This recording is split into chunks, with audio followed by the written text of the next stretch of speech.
Hey, Warners, this is your warning that the following episode of Women Your Mother Warned You About went a bit rogue from the beginning. You know, one of those episodes where we started the show before we started the show. You know, we were recording and then things happened. So put on your big girl panties and buckle up for the ride with Rachel Pitts, Kieth Walters, and yours truly, Gina Trimarco.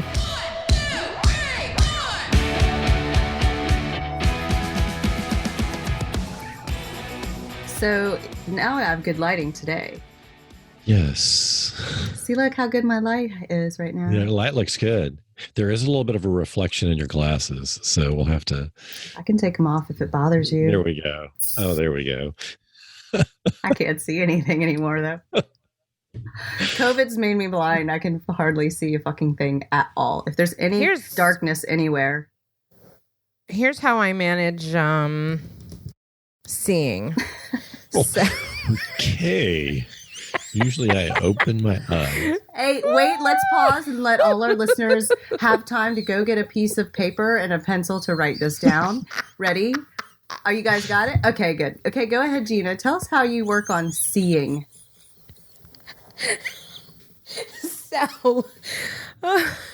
So my vanity kicks into place with I hate wearing my readers, and it's like becoming a bigger and bigger deal. And I'm noticing it more too on stage now that we're back on stage. When I wear my contacts and we're on camera, on computer, I can't see with my contacts in, so I have to put my readers on. So during the day, I usually don't have my contacts on, because then if I don't have my contacts on, I don't have to wear any glasses whatsoever with the computer. Sounds like a personal problem. It's just a little trick. It's the same way I am. Oh, really?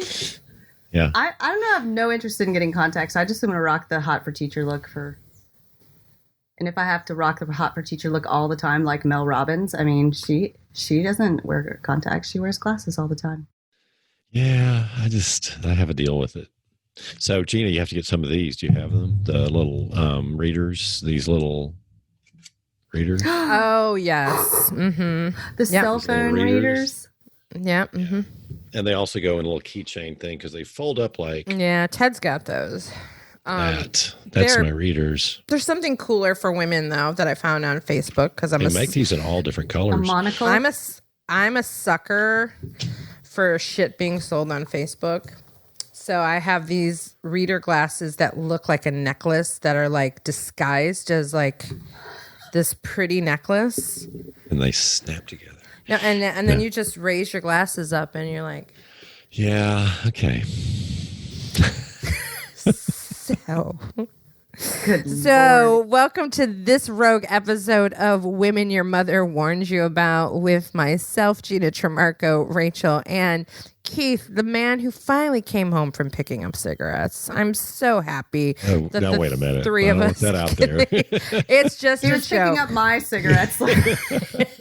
He left to go pick up cigarettes for Rachel, and he got lost, and now he has been found, and we are all back together for the first time in a long time. Yeah, it's been a while. It's been a while since we've had a threesome, and we're just excited.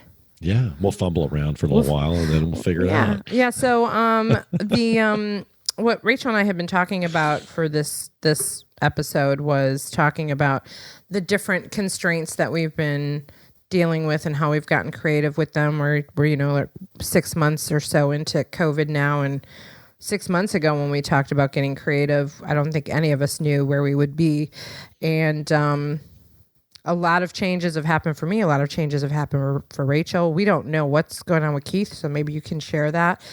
And then stuff that Rachel's been doing, something that inspired me this morning. She had posted on her Instagram in one of her newest, hottest outfits that she was tweaking her poses. And I'm like, ooh, tweaking the pose. That is an interesting, like... Should we elaborate on what poses I'm tweaking? Yeah. I don't think Keith even knows about that. I don't think Keith knows that's either. New since we saw Keith. So I decided in mid-June that I wanted to climb to the zenith of fitness, or one of the zeniths of fitness, and do a bikini competition.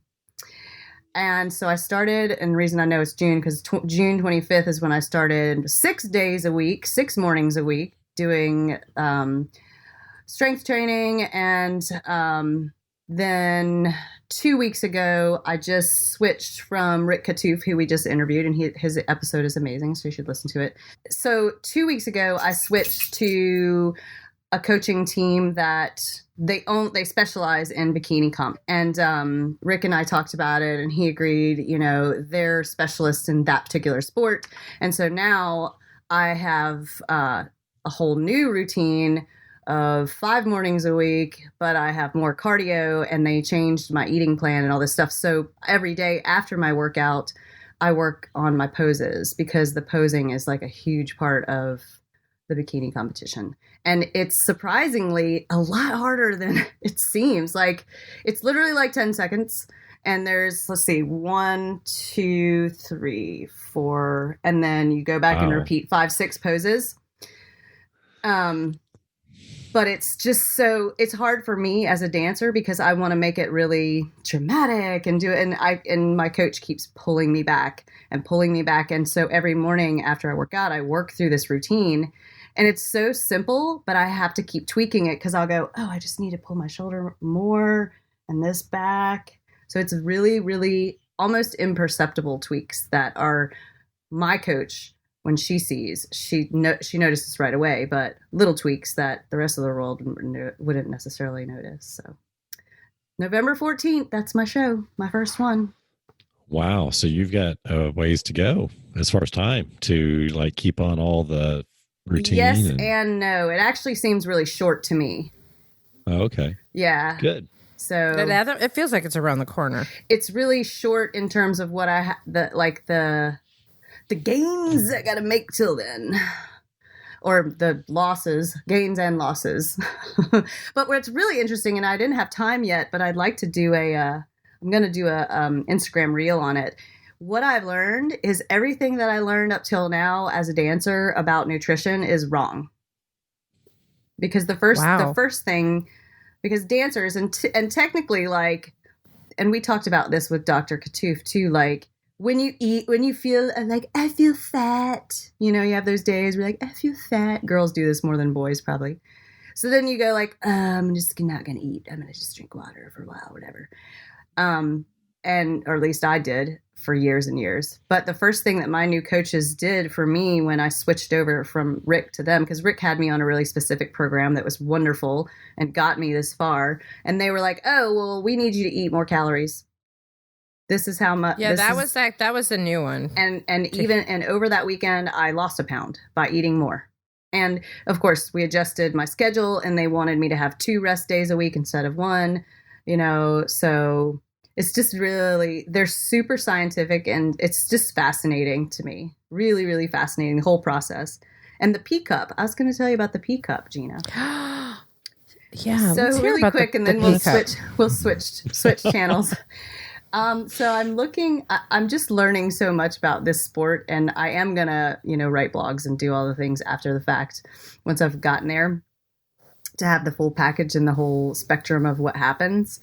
But I was looking on our team Facebook page of all the other girls who are getting ready to go next weekend or this coming weekend to a show. And somebody asked about a checklist of all the things you should remember to bring to the show, make sure you bring your bikini and your heels and your this and that and that. And at the bottom of the list, I see P cup. And I'm like, what the fuck is a P cup? What does that mean? There's no bathroom?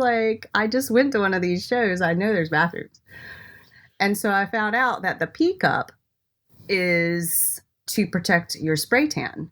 So the spray tan is kind of a big deal. And that's a whole nother 15-minute conversation of preparation for the spray tan. But so you get your spray tan. There's a whole week-long prep for that. And then you get your spray tan on Friday night. And then Saturday morning, you'll get a touch-up.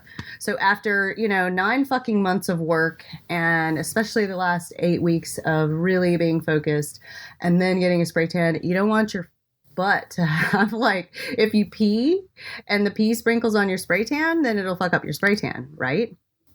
So the pee cup is a little Dixie cup that you keep, that you cut the bottom out of. So when you pee, pee through that so that the splash doesn't splash on your tan.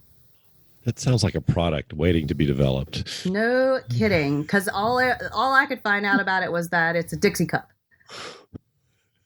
It's a whole new line. Don't fuck up your new line for Dixie. Most of the time you don't. Well, but see, the competition circuit is huge. Like, there's serious amounts of money being dumped into this situation that I've got over here. Like, Felix and I are joking about at the end of the year we're going to compare notes to see who spent the most money. Me on fitness and beauty things, or him at Bass Pro Shop. And it's going to be a close race, I think. Wait, I want to back up to this P-cup thing. I mean, Keith's got a lot of connections, and from a manufacturing standpoint, I think this is a product that can be created. And we could just call it the P-cup, so everybody knows what it is. Yeah, you know how, and there could be a whole song, you know, with Toby Keith's Red Solo Cup for beer. We could have a whole a whole different song. Here's my phone. Wait, no, this is a really good site. I'm buying that domain right now. By the Hold on. Let's make sure no one has it. This is a really good segue, because what I wanted to talk about today, but I never know what's going to happen with the three of us. Don't. What I wanted to talk about today was like creative tweaks and squeaks. Creative tweaks and squeaks that we are taking in our businesses and in our life, and looking at opportunities. And, you know, when you hear about a Dixie cup and it's called the P cup, and maybe we can create a product. Okay, so the capital P cup.com is taken, but the P, like PEE cup, is available. I'm buying it right now. I'm totally fucking buying it. Oh, yeah. Yeah. I'm totally buying it now. You continue on. I'm going to just buy this domain.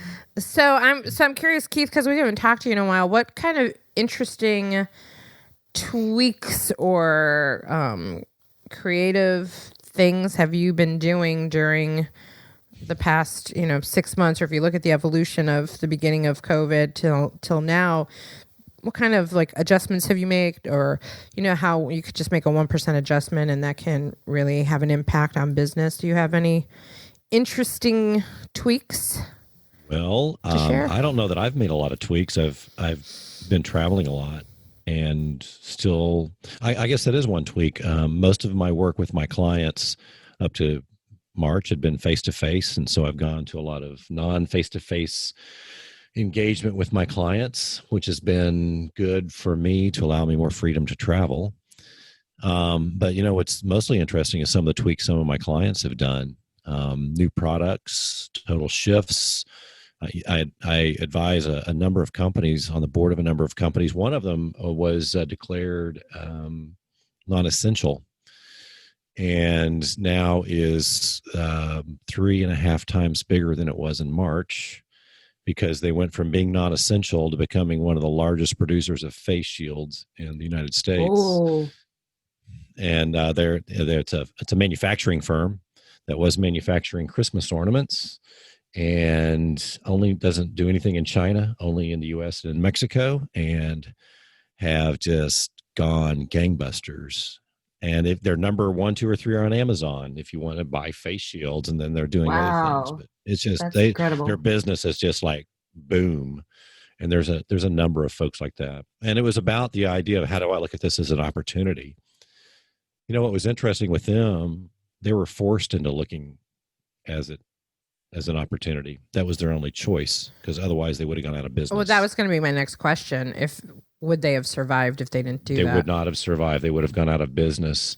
I was on last week I was in a class on boards with a group out of Cambridge, and it was interesting that the discussion was a lot about what did you do from a risk aversion perspective, but not so much from an opportunity perspective.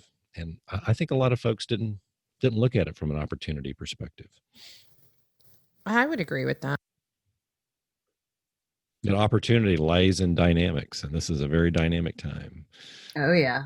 And it's, going back to the Beautiful Constraint book that Gina gave us all years ago in coaching, like sometimes you're forced to pivot, and it could be the best thing that ever happened to you, and you might not have done so,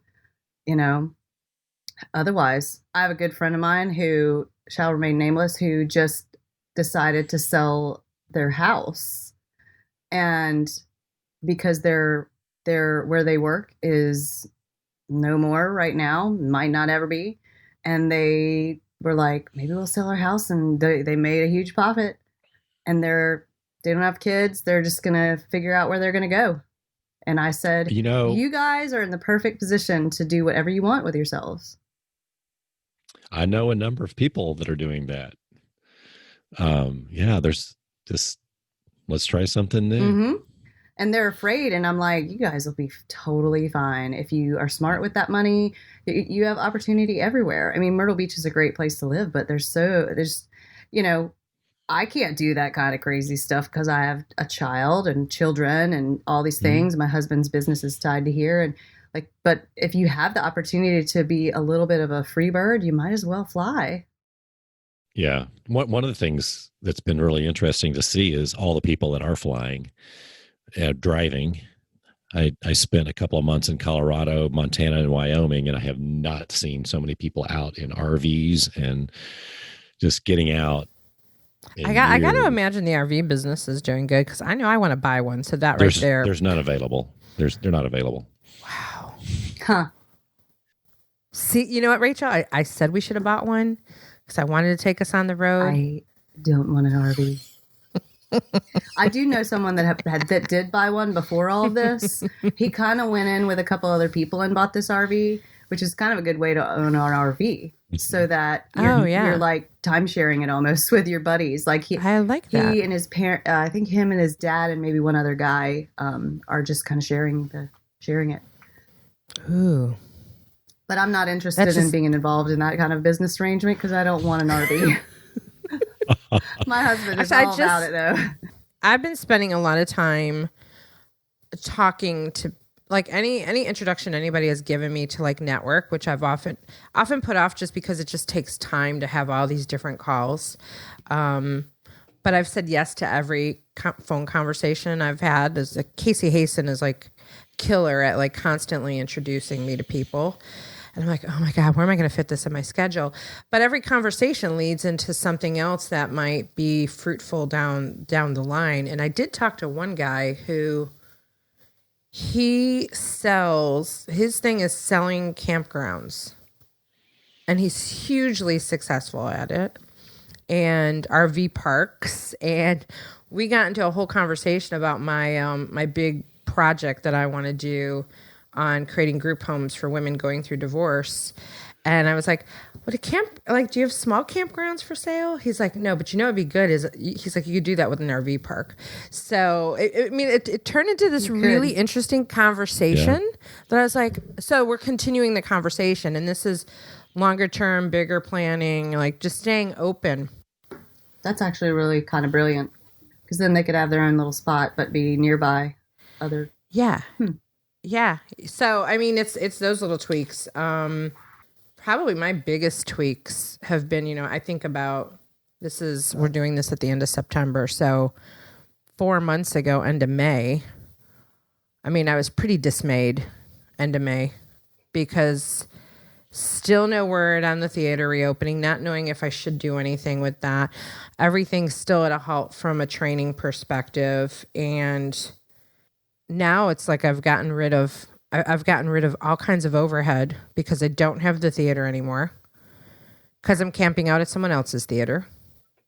So I got rid of all of the stress of the overhead and operations of a theater, and I just show up and perform. I mean, there's a little more work to it because right now we're in rehearsals a lot because we were off stage for so long, and we're on a bigger stage, and we had to get headsets, and so there's a lot of tweaking with that. But that's pretty much almost on its own autopilot situation. Like, the best thing that could have happened to me was getting rid of it. And then you add to it me stalking Jeb Blunt and then saying, hey, you should hire me full time. Duh, sure. And he's like, okay. And now I'm getting rid of more overhead of other things. And when RVs become available, you could just get rid of your place and just live in an RV. Yes. And you could just go wherever. Then I can go wherever. I'll just take the RV and drive I will around camp and do out. sales training and then go back to Atlanta and come over here. You know, I bet I could get Jeb to wrap it. We could wrap the RV. Oh, yeah. It'll be the sales gravy RV. There you go. Maybe, you could drive out to Colorado, see sales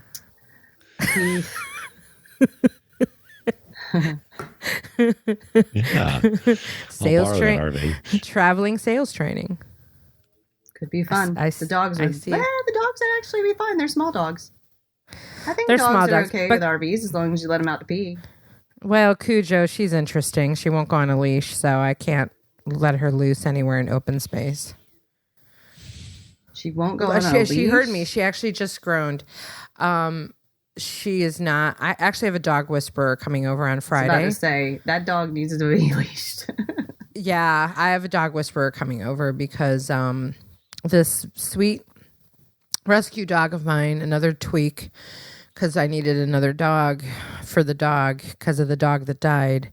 I didn't know this dog was going to be such a handful because she looks so cute. Yeah. They all look that way. Looks aren't everything. All my husbands looked really cute the first few ones I went through. Exactly. They look cute, and then you get them home. Mm-hmm. Then the real deal. That's another thing there's a shortage of right now. Puppies? What? Husbands? Dogs. Oh, there's plenty of dogs out there. Oh, dogs. Oh, arf dogs. Yeah. Huh. I gotta say, my dog was really, when COVID began and all of the quarantining, Osha was like the best godsend because I would have to walk her every day. So I'd get up and take her for a nice long walk. Mm-hmm. And that was what transformed into what I'm into right now, because I started out with morning walks. And then I got into a workout group and I was doing this Shanti thing for 60 days. And then at the end of that, I was like, I think that's when Rick and I were like, I think I do want to do this bikini competition thing. And then I got into that. The sad part is Osha doesn't get those long walks in the morning anymore. She gets shorter walks.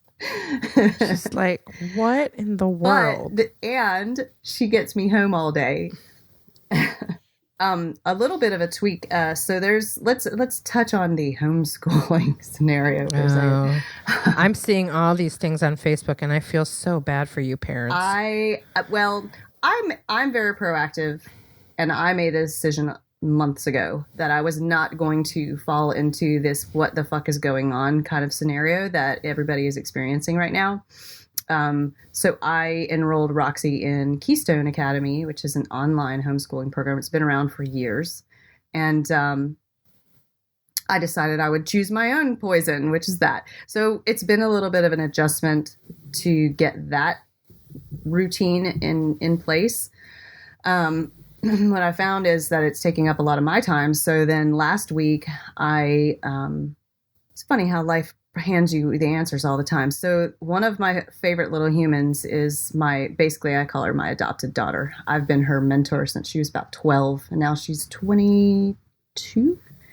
And she and I were talking and I said, what are you up to now? And she's like, well, I just enrolled in online college. I don't really know what I'm going to do. 'Cause she used to live in New York. She was an aspiring dancer on Broadway kind of thing. And that's just not happening right now. So she's back home with her parents. And she went to Keystone Academy when she was training as a dancer because she wanted to be able to have more free time to pursue her art. So I said, you know what, Gretchen, what about if you came over here and were Roxy's tutor during the day? I said, and just bring your college stuff, because really what I need is an environment where Roxy is focused and does her work. And if she needs help, then you can help her. And I said, I'll do the math part because the math's a little gnarly. And she's like, okay, cool. So like the last couple of days, Gretchen comes over in the morning and they set up camp and the kitchen on the table. And then it's super quiet and everybody just sits there, does their work. I can do my work. They do theirs. And it's such a tweak because Gretchen's like, I'm not doing anything. Am I helping? Do I need to help more? And I'm like, no, you don't understand how much you're helping because your presence is creating this environment that she needs. And she's got like a cool older sister type. and she's able to focus, and then she gets a break, and then she stops. And Gretchen's also able to do her work, and then she feels like she's helping somebody, and she's getting paid. Hey, I mean, I gotta imagine, are there services? There has to be services like this booming out of this. Well, as you say that, there was another Facebook post I saw where it was another loan officer that I know who posted and asked about that. He said, "Is there anybody who has a service that can like help my kid, because I need to work?" And then there was this big discussion about, and he was like, "I guess I have to start that business because it doesn't exist." I'm surprised it hasn't been created yet. Well, somebody's working on it. Someone has to be working on it. Okay, for me, so hold on. We better buy. So we bought you bought the P cup. What domain name do we need to buy next? I don't know. We might have to think about that, but it's definitely like a scenario like this is perfect because you've got a college student trying to do their homework. Now it depends on, you'd have to negotiate like how much the tutor needs to help, but it creates an environment. And Gretchen has done this school before, and when we started talking about it, she's like, "Oh my God, I would have thrived if I had had somebody with me that was not my mom," because when Roxy and I try to do math, it's like might as well be a fist fight. Like 2 times 2 is what? 2 times 2 is what? Like, so, but she said, if I had somebody there with me just to kind of just be like a presence, and I would have done so well. So it's interesting. Little tweak, but huge. Huge opportunity, because how do you keep businesses afloat when employees are stuck at home trying to teach and still do their jobs? I mean, it has such an impact. Well, and the way that I came about this is Felix and I started talking. He's like, "Look, if you pay her say you pay her like $250 a week, and she's, coming over and studying, she's making like $12.50 an hour. I mean, come on, to be able to do hardly anything. She can wear whatever she wants. Like, it would have to be different if you were hiring a stranger, but like, and my time is worth way more than $12.50 an hour, like way more. Yeah. And so when you think about it like that, if you can hire somebody for $12-15 an hour to come and help your kid, how much is your time worth for an hour? It's worth a lot more than that, I guarantee. So it's a good trade-off. And then you're going to have a whole other level of socioeconomic parents who, are only making $12.50 an hour, and they have to go to work, and they still have to take care of their kids. That's a whole nother level that I see as a nonprofit opportunity that maybe could be funded. Well, a lot of the kids are going back to school now as of this week. Yeah.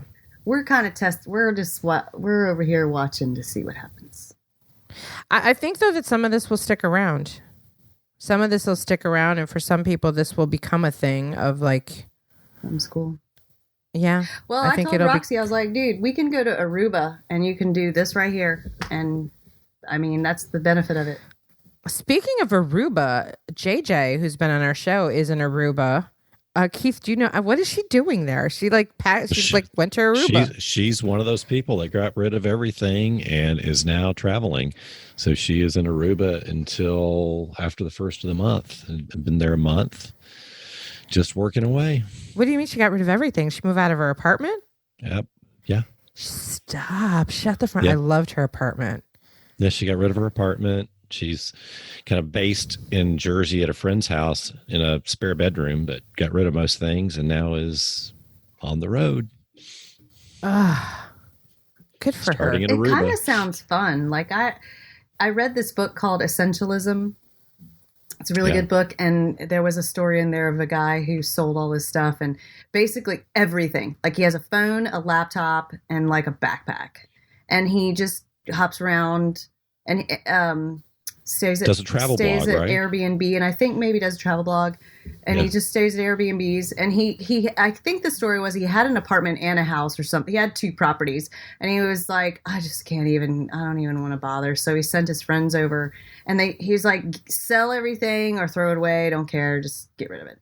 And he had they showed 100 trash bags of stuff they had taken out of his apartment and all this stuff. But it sounds very liberating. Like I could totally get into that, but I just have ties with family and everything. But it sounds fun.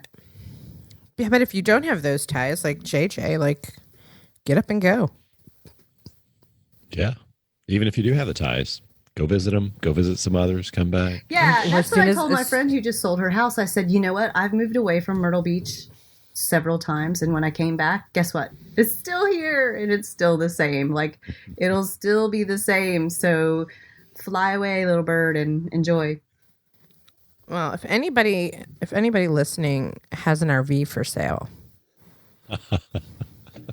message me. That's one of the actual challenges you mentioned. Get the Airbnb. Well, those are kind of expensive right now. Airbnb went from almost bust to busy as can be in the United States. Oh, now, really? Tell us more about that. Foreign, in like JJ was saying that in Aruba, they're everything's pretty cheap right now because international travel is not really happening.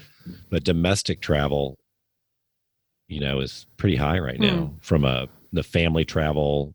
Go and stay somewhere, Gina, you and I were talking about this, about real estate a couple of weeks ago. And, I have a place up in Steamboat Springs, Colorado. And this year over last year, prices are and house prices are up 7%. They're receiving every house that's on the market. Almost every house on the market gets sight unseen offers. And that's happening in a lot of non-metro areas where people are moving, the Denver folks trying to get out of Denver, and in that particular case, it's just, yeah. So the Airbnb escape places tend to be kind of booked right now. Maybe I need to rent out my spare bedroom. You might want to check your lease. Check your lease on that for legal reasons until you own the place. I'll just tell my landlord I just need some extra revenue. I always believe ask for forgiveness, not for permission.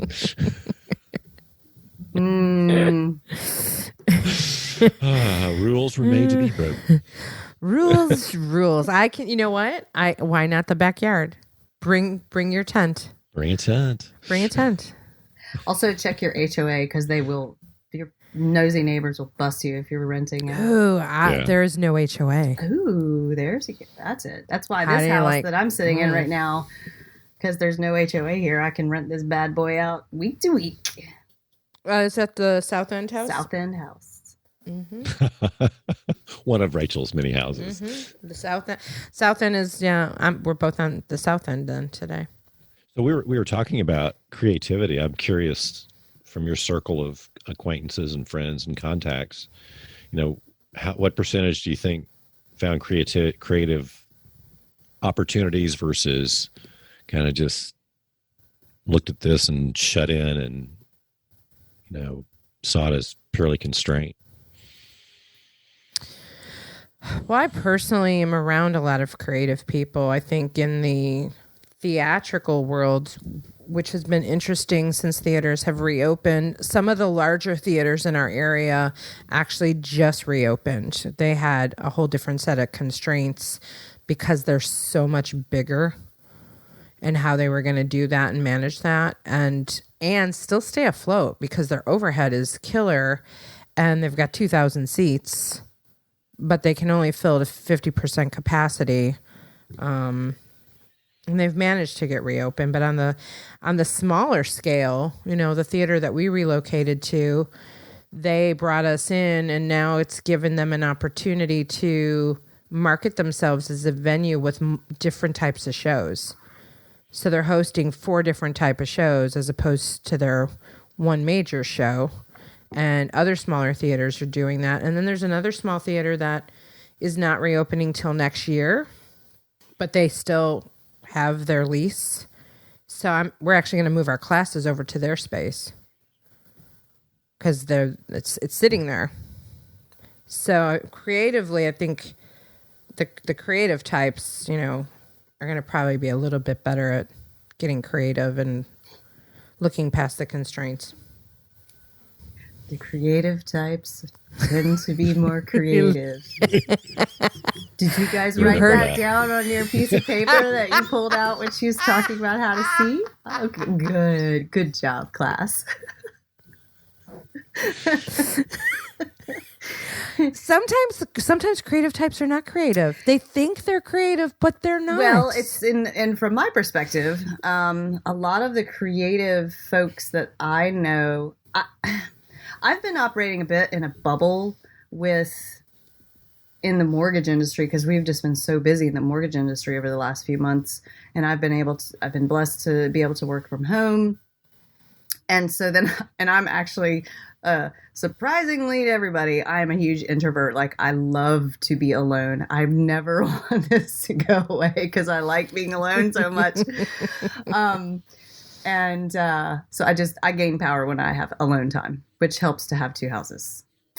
And so my creative friends, I'm surprised that I haven't seen more innovation out of the people that I know, especially in terms of, say, the music industry. Like, example, there's this couple, and it is like mind-boggling, hair on your arm raising killer.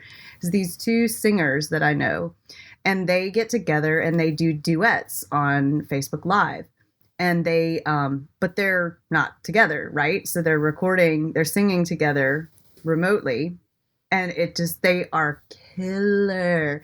The one they put out yesterday was, Don't You Want to Stay, Jason Aldean and Kelly Clarkson. And I was just like, yes, it's so good.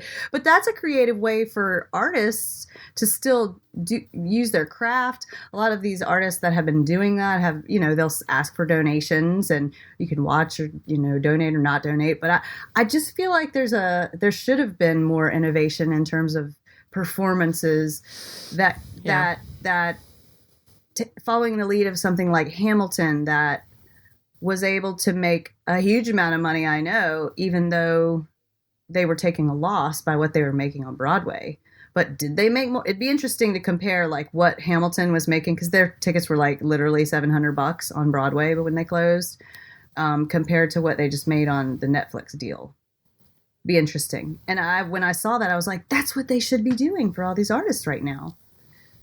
I think that the challenge that comes with that is because the margins are so slim in the arts. It depends on, like a Hamilton has investors and backers, and they might have money to help them get that off the ground. I know that what I have felt just from a training business perspective, and this is one reason that led me to reaching out to Jeb on partnering, a company like Jeb's is so far ahead of the curve and has the infrastructure and has more money and has more reach and has more power and had already planned for a recession and had things in place. A smaller company like mine didn't have that.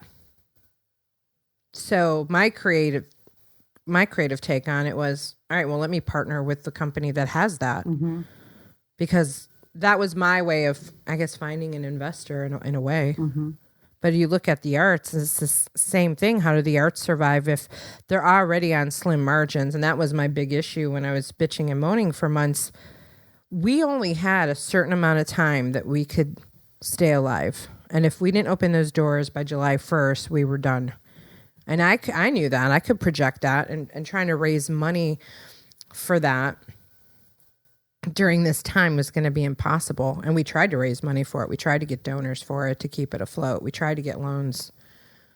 So I think that's where, how do you really get past the constraint when you're really stuck in your head and you can't really think outside of it because you're just so blocked, I guess. I'm overwhelmed by all the steps that it takes. Like, I have noticed the fitness industry did pretty quickly got in on online options, like all the big ones as well as the little ones. Anybody that had online stuff was like killing it. And that was an industry that really jumped into that very well. I thought like Peloton did an amazing job doing that. They were so on top of it so quickly versus a Planet Fitness that took them a little longer to get there. because Peloton definitely has more money. Well, yeah. And they already were doing that. Bill, I mean, the bikes have that the video option already. So then they just expanded upon that. So I think there's the common denominator, right? You look at a Sales Gravy. Jeb had already built out $1 million production studio. He already had that in place. So they were already doing stuff online. So moving everything online became easier. So I guess the $1 million question to pose to everybody to consider is, what are you doing to be forward thinking for the next thing, that the next shoe that's going to drop? Like, we can't predict the next pandemic. We can't predict the next crisis. But from a business planning perspective, you can make assumptions in the budget process of what possibly could happen, or do some sort of SWOT analysis. I mean, I'd love Keith's input on that. Well, I think one of the things that people need to do is get out. So a lot of people have, stayed in one room, if you will, for the duration. And I think what happens when you do that is you start rebounding the same energy and thoughts back and forth. And it's when you change the environment, kind of put what you're doing away, open yourself up, is when your mind can open up to different kinds of thought. And I think it's actually one of the things I think constraining business in general right now is that there's this, everybody's going to work from home. And there is a potential that all those people, and there's productivity reasons to do it, but you also get into a pattern, and you don't have the pattern breaks and interrupts, changes of environment that sometimes can create the disruption that leads to innovation. For me, getting out, and I miss it. I mean, I don't get out near as much as I used to. And then when I do get out, it's like, wow, this is great. I forgot how this opens the thought process up. So I think for everybody, that's one of the things to think about. That reminds me of what I said earlier about having conversations with people and networking. And while it's not necessarily getting out, it is all of a sudden I'm like, all right, I'm going to make time to talk to this person over here, because they might be good for our podcast. They might be good for a partnership. They might be good for an idea they can give me. They might be good for a referral they can make. And being open to fitting in every one of those conversations, that gives me the opportunity to explore something different and then get my brain going. Right. And also get out of, as Keith touched upon, the rebounding same thought processes, and start trying to find ways to think outside of the box. Here's my latest crazy book that you guys should check out if you have not read Moonshot. I cannot keep up. Moonshots by Naveen Jain will melt your brain. Keith, have you read that? I've skimmed an overview of it. Yeah, it will melt your brain, and really, it's been interesting for me to listen to right now during this time, because it basically talks about really thinking far ahead and not being afraid of making moonshots. Like literally like shooting for the moon. And there's a Is that what that means? Is that what it means? Moonshot? Yeah. Shoot for the. I know. We're keeping it simple today, aren't we? It's hey, everybody, get out your paper and pen. This write that same down. piece of paper write that where down. You're writing down. Moonshot, that's a Rachel nugget. Moonshot equals shoot for the moon. So chapter 2 of this book, I think it's chapter 2, that literally totally melted my brain, because he was talking about all the future innovations that are already in process, like cyborg stuff, and when we're going to get rid of cell phones and how that will be, and how they'll track our health with, you swallow the little thing and it's implanted in you and it tracks all of your health, and traveling to the moon and all the things. And I was just like, whoa. Because think about this. This is my biggest takeaway so far. When you leave the house, if you leave your cell phone at home, what do? Panic and turn around and go get it, right? Because you're like, what the fuck am I going to do without it? So already we're conditioned that we basically have cyborg technology, because we can't really function anymore without some sort of electronic. And so the logic in it is like, well, how everybody's like freaking out about the possibility that the vaccine would have a chip in it. But you know what?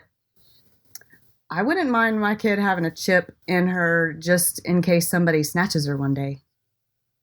I mean, that stuff's coming. I mean, it's already here. It's just a matter of how much longer. And he also talks about, really interesting, some of the things that we just think are so far-fetched and everybody pushes back against. But he brings up the example of the elevator operator. So back when they invented elevators, there was an elevator operator who would take you to the floor you needed to go to. And then when they introduced electric elevators that you'd push the button and it would take you there, people were like, oh, hell no, I'm not going in that like death machine. But gradually over time, people got used to it. And now you really only maybe would see an elevator operator at the Waldorf Astoria or something, you know, like very exclusive. It's just gone away. So, and that's just for looks. It's not that they need to operate it. Right. And so, you know, self-driving cars and all of this technology and cyborgs and AI, like, one day we'll turn around and accept it because it's already here. All right, so I just put the book into my Audible library, Moonshots, Creating a World of Abundance. So good. Naveen Jain is like amazing. He's an amazing, amazing human. And meanwhile, I just have to say it because Keith's been on me for, I don't know why he's doing this for the last 48 hours, that have I read Sex at Dawn? Have I read Sex at Dawn? I'm gonna listen to it when I'm on the road next week. Sex at Dawn? How come I missed that? Yeah. Oh, you need to read it. You need to read it. I thought you heard about it. Is it fiction? He mentioned it before. No, it's a anthropological book looking at the evolution of human sexuality, and it dives into a lot of anthropology. So that's somebody else brought that up. I didn't book about anthropology. Wait, everybody, guys. write that down. And books on anthropology dive into anthropology. Sometimes. Wait a second. I found the title of this episode. Write that down. Write that down. Take a little Write note. that down. That is so. I think somebody else talked about Sex at Dawn. One of our sex experts talked about Sex at Dawn. Okay, I'll add it to my. Yeah, there's a whole. Because she brought it up, and I'm like, oh, we need to tell Keith about that book. Yeah, and it's written by a team, a man and a woman, and a woman narrates it. She does a really good job with it. So. And she's a little flip in both the writing and in her narrative, so it's really good. You like flip? Yeah, I do like flip. You know, you mentioned moonshots and creativity. You know, I think that was, I don't know if you guys watched back in the end of May when SpaceX launched its manned launch, you know, into space. And everybody, write that down.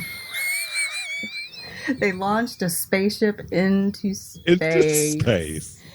There was nowhere else to go. They tried to run it into the ground, and that didn't work out. Some did run into the ground. Yeah, right. Oh my God, that would, and so... with some human beings on it. That is the fear.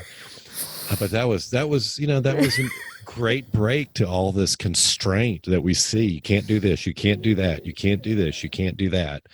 And here, you know, Elon Musk launches a spaceship into space. Yeah. Well, and with two humans on it. Naveen Jain says we have this phrase that says the sky's the limit, but actually that's not true, because the sky doesn't actually really exist. It's not a limit. Right. Because space is infinite, I think.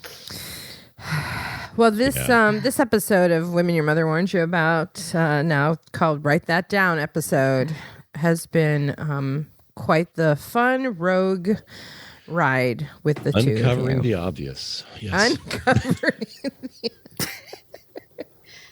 I'm not uncovering those obvious. Oh, please do. Coming soon. Coming soon. We have yet to have that podcast. Which one? The one where we follow up Rachel's my boobs. Well, you'll have a good boobs. view of my boobs in my bikini competition, because there'll be about 3 inches of fabric covering me, which it's funny. Like, you can wear like such a skimpy little thing, and it's like a very highly praised sport, you know. I'm ready. Coming soon. You know, Keith, you should get yourself on the interwebs and social media, and you could follow all of her stuff. Yes. Or just text him pictures. Just text him. I'll wait and text him the good pictures at the end. All these other ones are practice. He'll see the real ones. Oh, he'll love the practice ones. Are you kidding? Yeah. We need to have a outtakes type session. Mm-hmm. All right, guys, it's time to wrap up this episode. Any last parting words, moments, takeaways, thoughts? Get creative. Write that down. We'd like to know what you wrote down from this episode. Funny. Take a picture of what you wrote down and send it to us and post it on Instagram at Women Your Mother Warns You About. We'll send you a free gift. I've got some good mugs. I've got some Women Your Mother Warns You About mugs waiting for a home. I would say to think big. Right now, the constraint that we're feeling in society is actually an opportunity for you to think big and create something that wasn't there before, or even just expand upon what you've been doing in a new way. And my thing is, I said this at the top about getting squeaky. Get squeaky. Ask for things. Ask for things that you're like. Ask for a pea cup if you didn't bring one. Don't ask for one. Go to peacup.com and order one today. Thepeacup.com. Now you're going to have to create something. Maybe it's just you're going to have to create something, because I have a feeling Doug will take all this seriously. He'll put it in the show notes. Next thing you know, there's traffic going to thepeacup.com. Is it thepeacup.com or peacup.com? Thepeacup.com. Was peacup.com not taken? Yes. Ah, damn. Okay. All right. Well, go. Well, at the very least, you should start with a DIY guide. Yeah, there you go. There you go. There you go. That could be a lead magnet to your website. All right, guys. Thanks, Warners, for listening to this rogue. This was so creative. We would like to know what you wrote down. So what did you write down? This could be like an ongoing theme. Write that down. Write that down, send it to us, and go to womenyourmotherwarnsyouabout.com for more information about the show and the three of us. Go share this. Go share all of our episodes, and then stay tuned for the next version of writing that down. We're out. Bye, Warners. Bye, Keith. Bye, ladies. This really will get serious soon. Yeah, it doesn't have to. I don't think anybody wants it to be serious. Women Your Mother Warned You About is a Pod About It production. You've got a great idea. Let's pod about it. Visit podaboutit.com for more information. Woof, woof. Monkey, monkey.